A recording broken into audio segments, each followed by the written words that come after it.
Однозначно решение принято, точно здесь жилой застройки не будет. Жилье решено построить в другом месте. В роще же на улице Гаврилова на 74 гектарах будет особо охраняемая природная территория, часть национального городского парка. Мы с инвесторами большую проделали работу и договорились о том, что они уходят с этой территории на портовую, мы поменяемся землями. Также на 6 гектарах рощи планируют построить детскую больницу.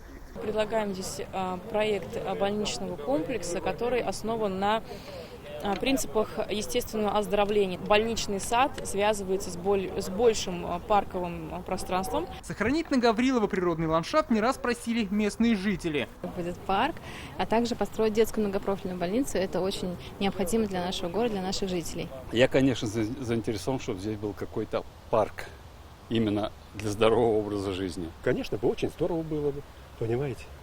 Вот. Это же ведь все наше, ведь как это, дети растут куда, не сюда. Срок строительства в больнице пока не определен. Решение будет приниматься с учетом мнений архитекторов, экологов и общественности. Дмитрий Аринин, Ренат Сафин, ТНВ, Казань.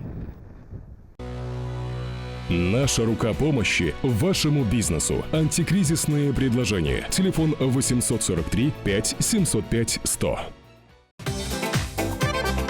Көтелмәгән кунак көттөреп кенә интернет челтәрләренә дә килеп җитте. Хәзер бу фильмның барлык серияларын ТНВ.ру сайтында карап була.